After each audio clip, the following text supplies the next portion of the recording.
Bienvenue sur mon podcast Live from the Heart. Je m'appelle Anne-Claire Méret. Ça m'a pris des années de guérison, de thérapie et de coaching, mais j'ai finalement retrouvé le chemin de mon cœur, qui m'a mis sur la voie de la prospérité dans tous les domaines de ma vie. Aujourd'hui, je coach, j'enseigne, je crée des programmes, j'écris des livres, entre autres choses, et j'adore ça. Le monde se transforme à mesure que nous guérissons et que nous créons. Je sais que nous pouvons prospérer au niveau individuel aussi bien qu'au niveau collectif, si on retrouve le chemin du cœur. Nous sommes les initiateurs et initiatrices du nouveau monde. Alors on y va ? Si vous souhaitez créer depuis l'espace du cœur, vous êtes au bon endroit. Bonjour et bienvenue dans un nouvel épisode. Aujourd'hui, je suis très heureuse d'accueillir Céline Andrillon, que j'accueille avec une grande joie parce que j'aime tellement son goût pour la liberté et aussi sa capacité de s'émerveiller en vivant, en étant pleinement présente, et que je sens que ça met des paillettes dans ma vie quand je pense à elle. Bienvenue Céline, merci d'avoir accepté mon invitation. Bonjour Anne-Claire, merci infiniment de m'avoir proposé cette conversation. Je suis très honorée et émue que tu aies pensé à moi. Je suis tellement contente que tu sois là. On avait eu l'occasion de se rencontrer à une formation EFT. Et puis un peu plus tard, on s'était revus parce que j'étais venue à l'un de tes événements à propos de notre capacité orgasmique de faire l'expérience de la vie. J'avais beaucoup aimé te retrouver dans ce cadre-là. Est-ce que tu veux bien te présenter, s'il te plaît, pour les personnes qui nous écoutent ? Oui, alors... Donc, c'est vrai que c'est toujours un peu compliqué pour moi de me présenter, mais je vais essayer de faire simple. Moi, je suis...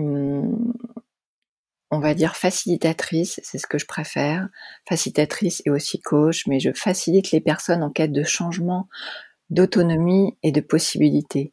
Et c'est vraiment ma facilitation, elle est basée sur l'empowerment, sur l'écoute, la présence, la bienveillance, et surtout, j'aime faciliter les personnes pour leur permettre de se reconnecter à qui elles sont, à leurs forces et à leur pouvoir personnel. Et pour cela, j'utilise des outils énergétiques et aussi une méthode de coaching qui s'appelle Joue ta vie, qui est absolument extraordinaire. Voilà. Génial. J'ai eu l'occasion de vivre avec toi aussi des soins énergétiques à plusieurs reprises et je suis très heureuse d'en avoir eu les bénéfices. Donc, merci beaucoup aussi d'avoir joué ce rôle dans ma vie. Merci. Merci beaucoup Anne-Claire. Oui, c'est vrai que on s'est rencontrés, je crois, je pense en 2015. Par rapport à l'EFT, c'est vrai que moi, le premier outil énergétique auquel je me suis formée, c'était en 2012, l'EFT. Et c'est vrai que l'EFT, qui est un des outils de la psychologie énergétique, m'a vraiment ouvert à l'énergétique. Et ça a été vraiment une révélation, cet outil. Et je me suis formée à plein d'autres outils, comme Matrix Reimprinting, la PET, thérapie provocatrice, et d'autres outils en psychologie énergétique. Et ça a été une révélation parce que je ne connaissais pas du tout l'énergétique. Et ensuite, je me suis formée à d'autres outils énergétiques dans Access Consciousness. Et alors là, ça s'est accéléré pour moi. Et là, tout un univers s'est ouvert à moi. Et c'est vrai que j'adore l'énergétique.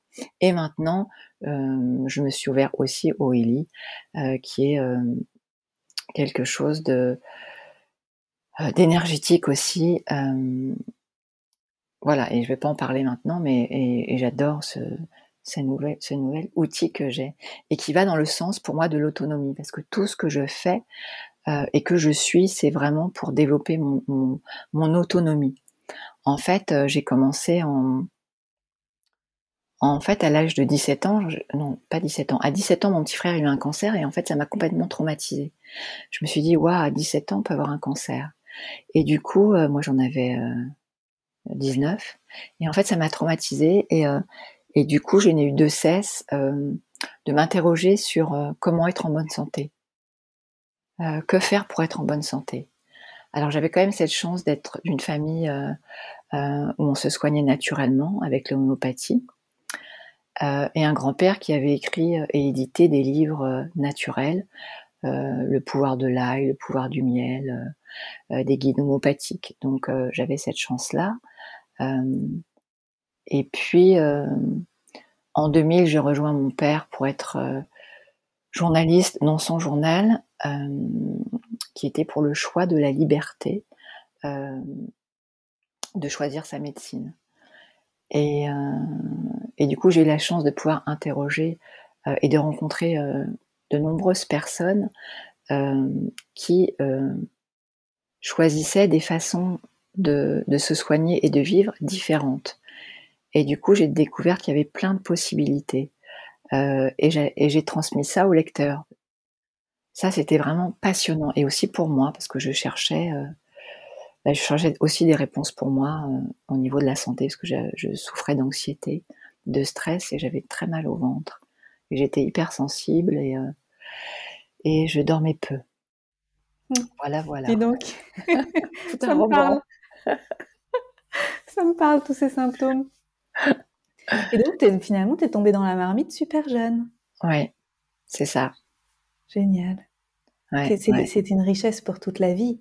Donc, bravo d'avoir suivi ce chemin-là, parce que tu aurais pu faire ta rebelle et puis dire non, mais moi. Mais en fait, tu as eu envie de suivre ce chemin-là qui avait été ouvert précédemment par des personnes de ta famille et tu as continué à porter le flambeau. Oui et c'est vrai ce que tu dis parce que moi j'ai par exemple un de mes frères, celui qui a le cancer d'ailleurs, heu, je crois que lui, il a choisi d'autres voies par rapport à sa santé. Hem, mais oui, oui parce qu'en fait moi j'ai toujours, souhaité être autonome en fait, me dire: «Mais comment être en bonne santé?» Alors j'ai découvert que c'était multifactoriel la santé. Je vais pas en parler parce que ça pourrait être très long, mais voilà. Et je pense que c'est vraiment une histoire unique de chacun. Et on parlait de message un peu tout à l'heure. Moi, le message que j'ai par rapport à la santé, pour avoir fait un long parcours qui n'est pas fini, comme toi, je crois aussi, Anne-Claire, c'est que c'est vraiment un chemin unique qui est personnel. Et, et en fait, de continuer à chercher, vraiment de pas abandonner. Si on a des choses à équilibrer ou par rapport à sa santé, ou si on a aussi des, entre guillemets, des maladies, vraiment de continuer à chercher, de chercher en soi les réponses et ce qui va nous permettre de s'équilibrer, de s'harmoniser et d'être en bonne santé, d'être en joie avec son corps physique et ses corps autour de soi. Mmh, Ouais. merveilleux. Très Mmh. souvent, dans les invités que je reçois, on a identifié quelque chose. Et aussi dans mes clientes qui sont dans la santé naturelle, on se rend compte de ça. C'est que beaucoup de personnes ont commencé par la santé naturelle et petit à petit se sont ouvertes à des perceptions plus subtiles. Mmh. C'est comme s'il y avait eu peut-être un nettoyage et une meilleure écoute de soi, de ses besoins profonds, qui permet après d'avoir accès à quelque chose qu'on voyait pas avant parce que peut-être on était plus lourd ou plus confus, moins capable d'entendre. Est-ce que tu Mmh. observes ça aussi, toi? Alors, personnellement, tu veux dire? Oui, ou dans les personnes autour de toi qui font aussi de l'énergétique, est-ce que beaucoup sont passés par le corps, par l'écoute du corps avant de passer par l'écoute du subtil?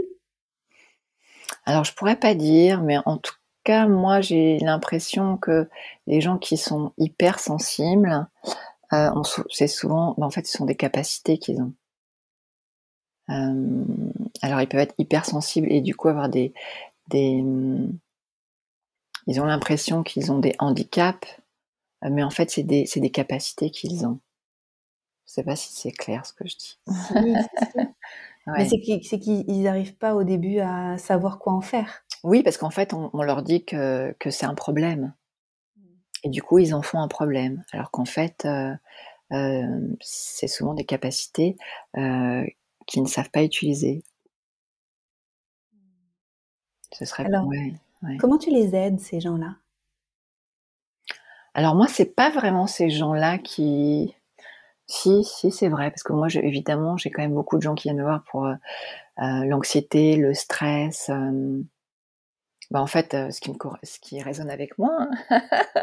Alors beaucoup moins maintenant, hem, Mais en fait, c'est vrai que elles je les facilite et du coup, elles trouvent leurs réponses et leur réponse, c'est souvent qu'elles se rendent compte que, les stress ou les anxiétés qu'elles ont, en fait, c'est surtout des énergies qu'elles captent autour d'elles. C'est pas forcément que ce sont leur stress à eux ou leur anxiété à elles. Elles se rendent compte il y a beaucoup de choses qui ne sont pas à elles. C'est parce qu'elles sont des capteurs, en fait. Elles captent beaucoup de choses. Et du coup, voilà, déjà d'avoir cette prise de conscience-là, de se rendre compte que finalement 99% de ce qu'elles croient être à elles, que ce soit stress, anxiété ou symptômes dans leur corps, c'est pas à elles. Déjà, ça peut libérer et ensuite, avec les outils énergétiques que j'utilise, ça va les libérer. Et ce que j'aime aussi dans les outils que j'utilise, c'est que c'est des outils que tout le monde peut utiliser, tout le monde peut se former très rapidement, très facilement. C'est vraiment ça, moi, qui est très important pour moi.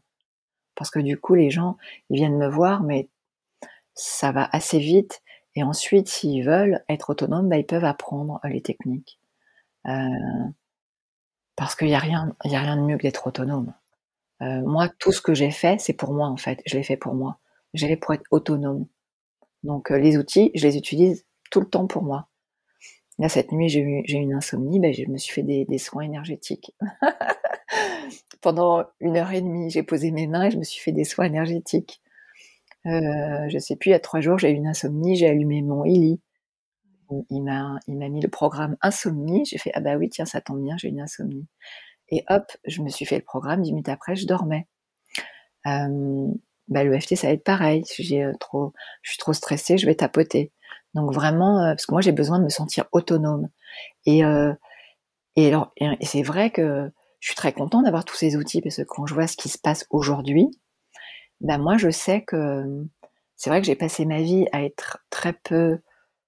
En fait, j'ai eu cette chance de pas être malade. Enfin, c'est pas une chance parce que c'est vrai que je prends soin de moi parce que je suis obsédée par être en bonne santé. Donc je suis en prévention tout le temps. Je prends soin de moi, de mes émotions, je mange bien, voilà parce que voilà et du coup, C'est un je cadeau. suis heureuse d'avoir que mes mains, en fait. Du coup, j'active les énergies en moi, pour activer mon système immunitaire, je tapote pour réguler mon système nerveux. Alors ça veut pas dire que si un jour je me casse quelque chose, je serais très contente de pouvoir aller à l'hôpital. Sauf que pour l'instant, moi, j'ai fait un choix de vie libre, donc je n'aurai pas de passe, je ne me vaccinerai pas et je ne ferai pas les tests. Et j'ai vu qu'à l'hôpital maintenant, si tu n'as pas ton passe, on ne te prend pas. Voilà, donc ça m'inquiète pas. Je suis pas inquiète par rapport à ça parce qu'en fait, j'ai une peur bleue de l'hôpital. Donc je fais tout pour surtout pas avoir à y aller. Mais je suis très contente d'avoir tous les outils que j'ai naturels pour pouvoir me soigner en fait et continuer la prévention.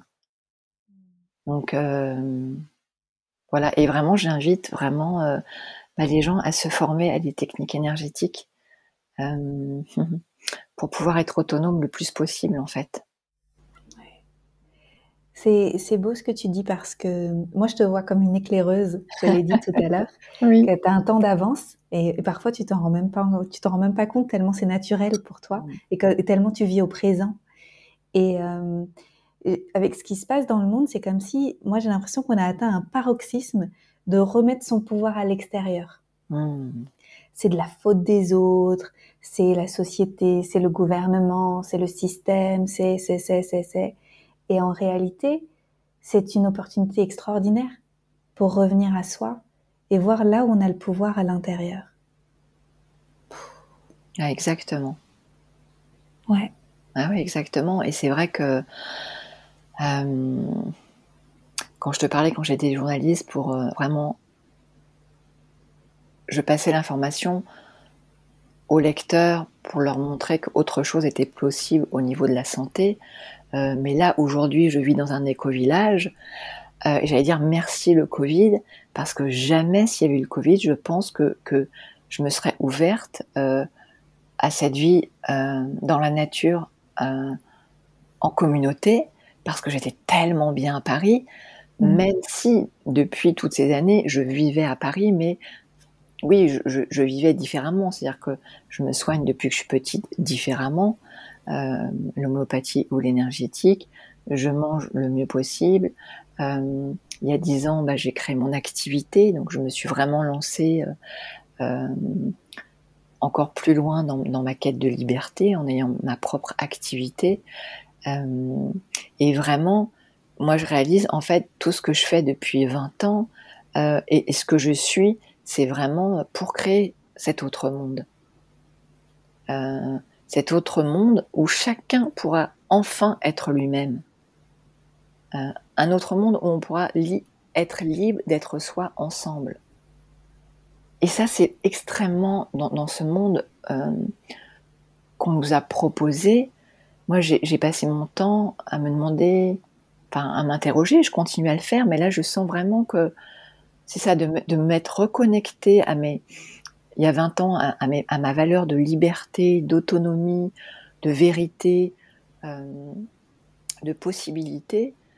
Donc grâce au journalisme. Et après, je suis devenue éducatrice Montessori pour aussi passer à l'action avec les enfants, parce que je me suis rendu compte que en fait, les enfants, c'est vraiment de pouvoir leur donner un cadre où aussi ils ont ce cadre d'autonomie.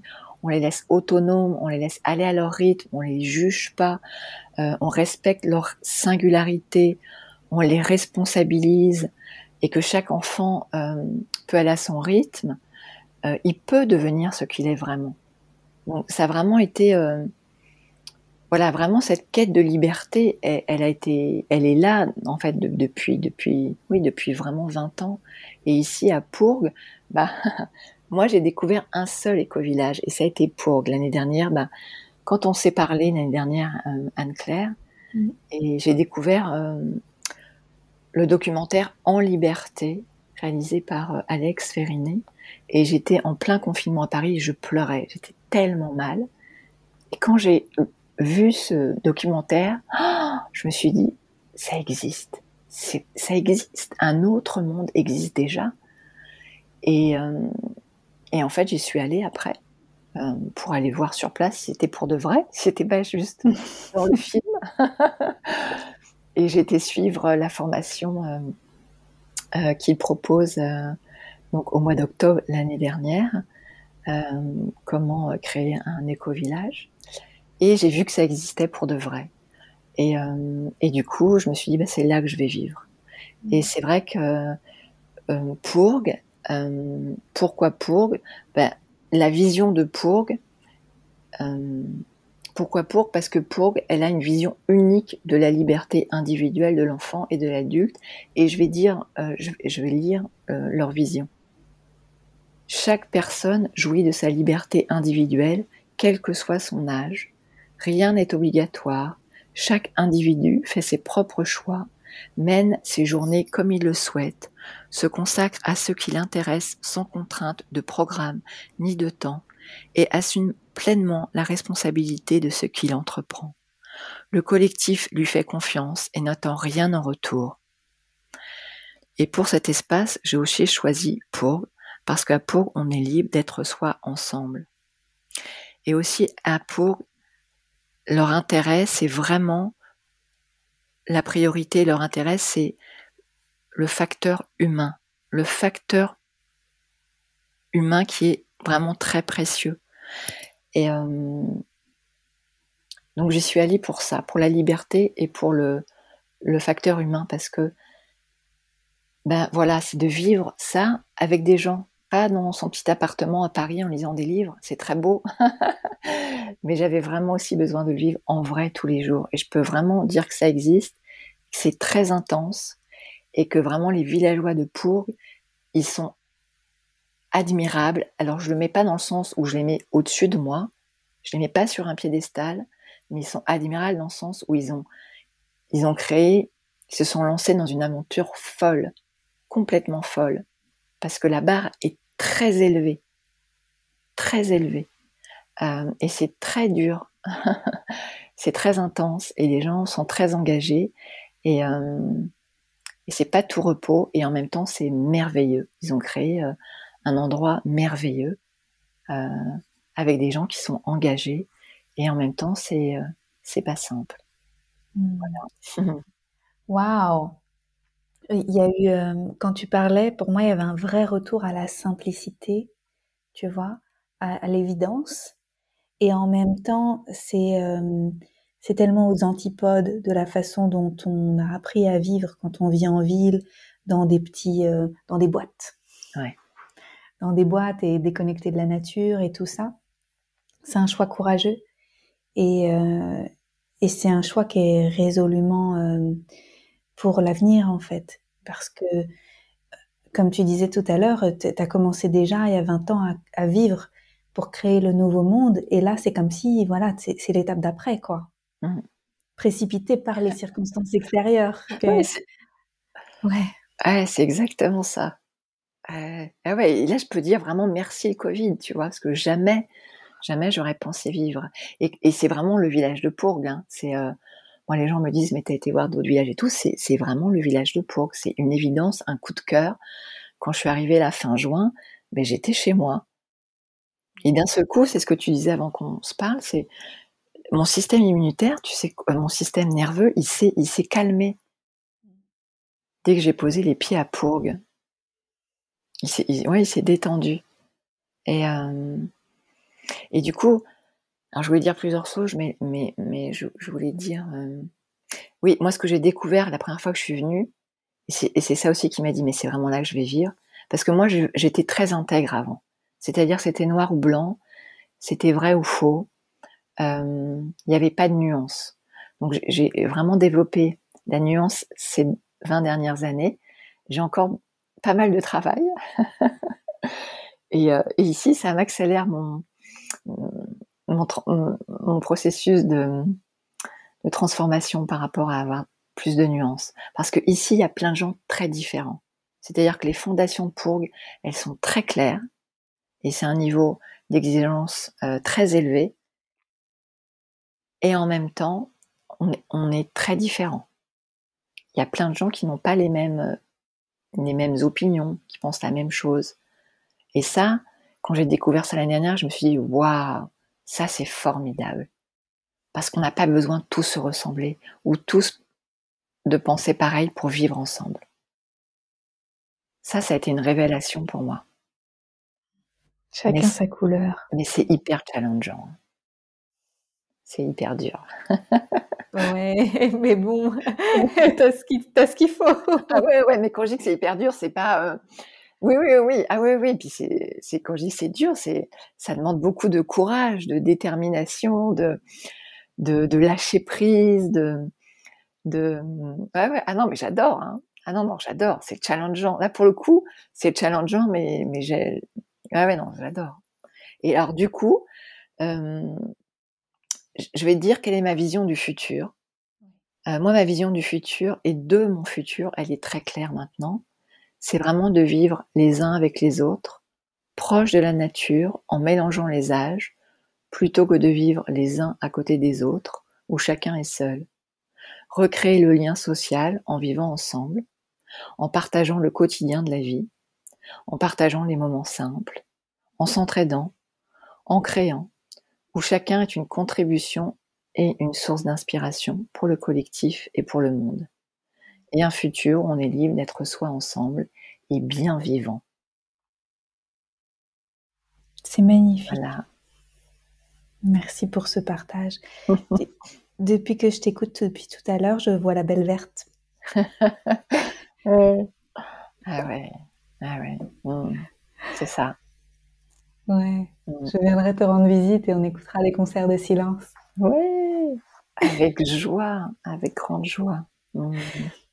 Est-ce que tu peux nous parler un instant de cette qualité que tu as développée, que moi j'admire beaucoup chez toi, c'est ta capacité à t'émerveiller Mmh. et à vivre au présent et à être vraiment les yeux qui pétillent comme une enfant. Mmh. Et comment t'as fait? Alors là, je crois que, bah, ça a été vraiment, quelque chose que j'ai fait en conscience. Alors d'abord en lisant des livres sur le moment présent où il expliquait enfin voilà, en lisant des livres au début et je crois que c'est quelque chose de naturel aussi. J'adore, parce j'adore le soleil, la chaleur et la nature. Malgré que j'ai toujours vécu à Paris, ça peut paraître complètement fou, hein. Mais donc ça, c'est vraiment quelque chose que je me souviens, l'été, dès que je partais de Paris, j'étais contente de me mettre dans le jardin de mes parents, d'entendre le bruit des oiseaux, voir les papillons, le bruit de la mer. Donc ça, c'est vraiment quelque chose que j'ai développé. Et puis quand j'étais à Paris, j'adorais entendre les oiseaux, le printemps arriver. Donc ça, c'est quelque chose, je crois que j'avais naturellement. Et comme c'est quelque chose oui, que j'ai naturellement. Un peu comme cette énergie orgasmique que j'ai aussi. En fait, qui est la même chose pour moi. Et, et je l'ai vraiment, et ça, c'est vrai que c'est quelque chose que j'ai vraiment beaucoup développé, quand mon papa a eu un AVC en 2014, qu'il est devenu aphasique. Ça a été tellement dur pour moi. Mon père, comme ça, ma mère, en même temps qu'elle a un cancer, plus des histoires de famille, en même temps, enfin, tout s'est écroulé, que là, vraiment, j'ai été connectée à la mer et au soleil. Et tous les jours, je remerciais qu'il fasse 30 degrés, que j'ai chaud, qu'il y ait la mer, que je vois un papillon. Et ça m'a vraiment... je l'ai encore plus développé. Enfin, ça m'a raccroché je sais pas, ça a été... je me suis accrochée à ça très fort. Et là, par exemple, à Pourgue, je sors... alors à Pourgue, j'ai cette chance en ce moment, on m'a prêté une maison pendant 15 jours dans le domaine de Pourgue, qui fait 50 hectares. Et sinon, j'habite dans un dôme, c'est génial aussi. Et dès que je sors de chez moi, que ce soit le dôme, la bâtisse ou la maison, je sors, je suis dans la nature, il y a 50 hectares de nature. Et dès que je sors, il y a un papillon, il y a le bruit du vent dans les arbres, je vois la rosée sur l'herbe. Enfin, en fait, dès que je sors de chez moi, je m'émerveille. Et ça, c'est vrai que c'est naturel, en fait. Et tout de suite, ça me connecte à moi, à la simplicité de la vie. Et c'est pour ça que j'avais tant besoin d'aller vivre dans la nature. Parce que tout de suite, ça me reconnecte à la vie, en fait, à la vie, à la vie, à la beauté de la vie. Ouais. Et je voudrais te remercier pour tes partages parce que moi qui te suis sur les réseaux, je te vois t'émerveiller. Et donc, en te voyant t'émerveiller, ça me reconnecte à ma capacité de le faire. Et autant les réseaux et les écrans et tout, c'est déconnectant, que ça peut être aussi profondément reconnectant. Donc, je voudrais t'exprimer ma gratitude de continuer à partager la magie que tu vois à travers tes yeux parce que ça connecte moi aussi à cette magie parce que j'ai tendance à oublier de sortir, tu vois. Et donc merci, tu vois. Tu fais naître ça en moi. Et je pense que je suis pas la seule. Tu dois faire naître ça chez beaucoup de gens. Merci beaucoup, Anne-Claire. Et c'est vrai que quand on est en ville, moi à Paris, j'avais vraiment plus envie de sortir. Donc j'y allais, enfin parce que je me dis c'est important que je marche, que je sorte. Donc je faisais mon pâté de maison dans le parc de Bercy, j'allais dans le bois de Vincennes, mais vraiment c'était devenu invivable quand même. Ouais, donc je comprends que ça peut être compliqué en ville d'avoir envie de sortir. Ouais. Surtout quand il fait froid. Oui, en plus. Donc nous allons repeupler la campagne. C'est ça, quelle belle opportunité. Exactement. Et il y a une question que tu poses, alors je sais plus si je l'avais vue sur ton site ou ailleurs, c'était quoi d'autre est possible? Ouais, Quelque chose comme ça. ouais. Quoi Tu peux d'autre nous est en parler? possible? Alors ça, c'est pas une question de moi, c'est une question qui est proposée qui fait partie des outils d'Access Consciousness. Oui, c'est vraiment une question qu'on peut utiliser tout le temps, qui est vraiment quoi d'autre est possible. En fait, qu'on peut utiliser tout le temps. C'est-à-dire que quand on est heureux, on peut dire quoi d'autre est possible. Parce qu'il y a toujours mieux. Pas qu'on veuille vraiment mieux, mais voilà, quoi d'autre est possible. Et quand vraiment on se sent soit bloqué, où on n'a pas d'espoir, où on ne sait pas comment faire, où on est dans une situation un peu difficile, voire même difficile, on peut vraiment l'utiliser comme un mantra. Quoi d'autre est possible? Quoi d'autre est possible? Quoi d'autre est possible? Et ça, c'est vrai que c'est une super question. Quoi d'autre est possible? Mmh. Ouais, quoi d'autre est possible? Et surtout en ce moment, quoi d'autre est possible? Ouais. Merci pour cette question. Mmh. Magnifique. Ouais. Est-ce que tu as quelque chose à ajouter? Bah, j'allais dire, ce qui me vient là, c'est que quand je suis allée à Bourg l'année dernière, j'ai dit, c'est ce qui me venait là, c'est: «J'ai retrouvé foi en l'humanité et j'ai retrouvé foi en moi». Donc ouais, connectons-nous à la foi en nous et et ouais, j'ai foi en l'humanité, j'ai foi en les hommes et j'ai foi en moi. Mmh. Pas toujours, mais en tout cas, je me suis reconnectée à cette foi-là, cette foi en l'humanité. Parce que moi, depuis franchement, justement, depuis que j'ai découvert l'énergétique, moi, je sais pas si c'est lié, mais bon, même avant quand même, mais avec l'énergétique, je ne rencontre que des gens extraordinaires, gentils, bienveillants. Hem, alors ça veut pas dire, hein, qu'ils n'ont pas leur côté sombre comme moi, hein. Je veux dire, je suis pas dans le monde des bisounours, mais je rencontre des gens profondément généreux, gentils, bienveillants, avec leur côté obscur comme moi, mais vraiment, et ça me touche tellement. Ça me touche. Donc on est des milliers à être, je sais pas, je trouve pas les mots. Aide-moi, Anne-Claire. On est des milliers à être vraiment connectés à l'amour. Bah c'est ça, alors connectés à l'amour. Vraiment être connectés à l'amour. Ouais. Oui, Et c'est avec nos aussi magnifique. maladresses, hein, avec nos maladresses et avec, parfois on sait pas bien faire, et c'est pour ça qu'ici le facteur humain, c'est vraiment important pour moi de travailler là-dessus, parce qu'on a beau parfois être connecté à l'amour, on est plein de maladresses, plein de voilà, mais on a vraiment on a une graine, je pense qu'il y a plein de gens qui ont cette graine de gentillesse, de bienveillance, d'amour. Mmh. Oui. Je trouve ça très beau que tu nous partages ta proactivité dans le fait d'être allé chercher un environnement. Mmh. Et très souvent, beaucoup de gens se disent: «Je sais pas quoi faire». Et les réponses viennent dans le mouvement, dans cet élan de: «Je me mets en quête d'honorer ma liberté, mon envie d'autonomie, mon envie de connexion». Mmh. Et tu t'es mis en mouvement et je trouve ça vraiment très, très inspirant. Et j'espère que ça va aussi planter des graines dans les personnes qui nous écoutent, qui souffrent Ouais. peut-être d'une forme de solitude, de Mmh. manque d'autonomie, de manque de liberté en ce moment, et que peut-être elles vont aussi aller chercher. Ouais. Mmh. Oui. Comment on peut travailler avec toi, si on veut travailler avec toi, Céline? Bah, si on veut travailler avec moi, il suffit de taper, Céline Andrion, d'aller sur mon site, Céline Andrion, donc ANDRI2LON.com, tout attaché, célineandrion.com. Voilà, et puis je suis très présente sur les réseaux, mais de par mon site, c'est le plus simple, ou sinon, je suis sur les réseaux sociaux aussi. Et Super. m'envoyer un message. Ouais. Ouais, si vous voulez suivre l'émerveillement Oui! et faire grandir ça. Ouais.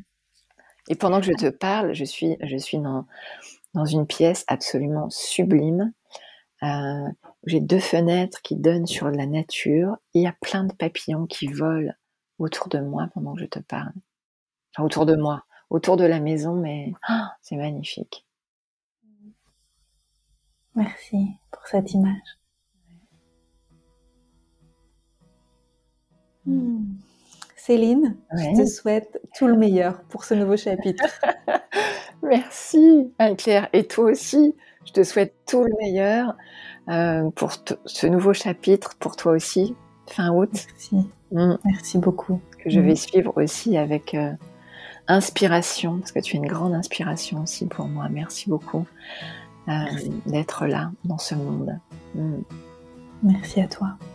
Mmh. À bientôt. À bientôt. Belle journée à toutes et à tous. Merci pour votre présence.